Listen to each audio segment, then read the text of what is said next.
I've never been a fan of popular things, even if those things I myself find valuable or significant. For some reason, I just have a strange aversion of doing things everyone else does, or liking things everyone else likes. Take my mobile phone, for instance. A BlackBerry Passport, an obvious deviation from the standard, more popular response.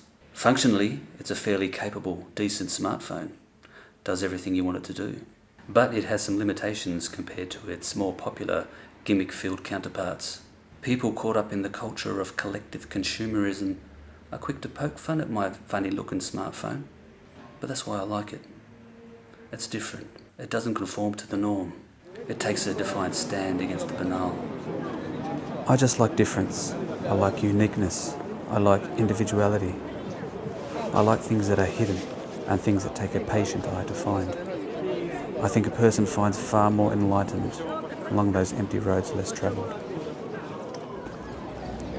So then, how is it we ended up here in Rome, arguably the most popular tourist city in Italy? How is it we succumb to the well-worn cliché, when in Rome, do as the Romans do? Or more fitting, when a tourist do as the tourists do? Truth is, Rome didn't make the original cut, but coming all this way, after so very long, I just couldn't pass up the opportunity to visit a building that has intrigued me ever since I was a kid, long before I ever knew what a building could possibly be. Any guesses as to what that building might be?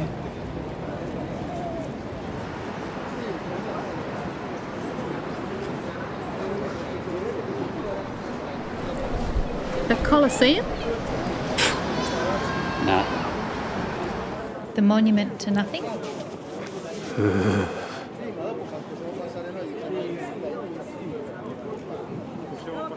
The Roman Forum? Nope.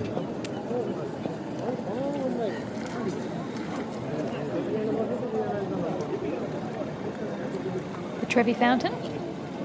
Mm-mm.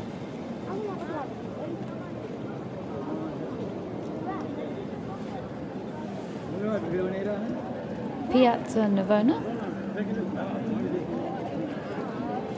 Blah.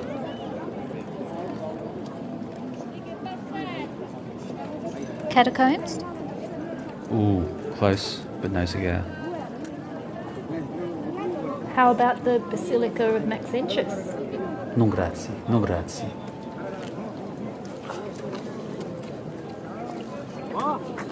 Font Aqua Paola? What? No. One of these archy things? Oh, skip the line, skip the line. No. Nope, none of those. This one. The Pantheon.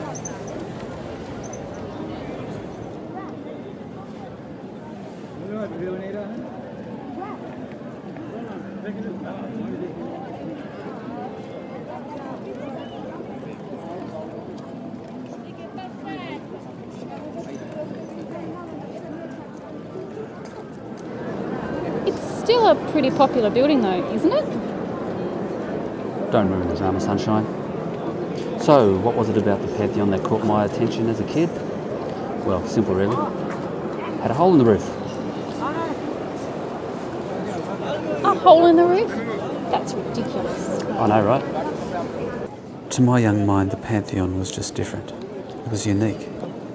It was contrary to a standard response. And that made it memorable for me.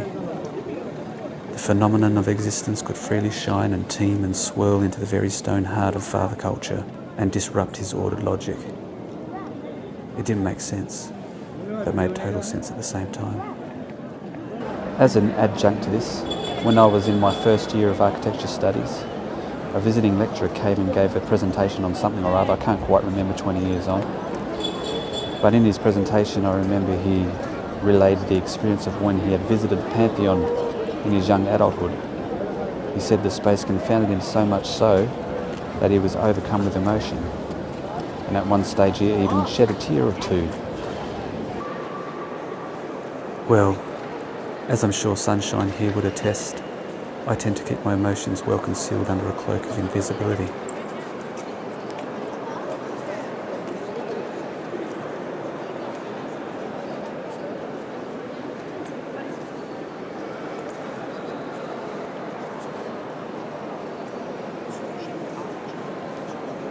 out in public at least.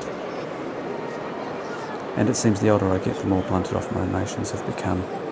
I'm kind of hard to impress these days. So I'm not expecting to be moved to tears by the experience, but I am hoping it somehow tempts that child in me to come out and play again.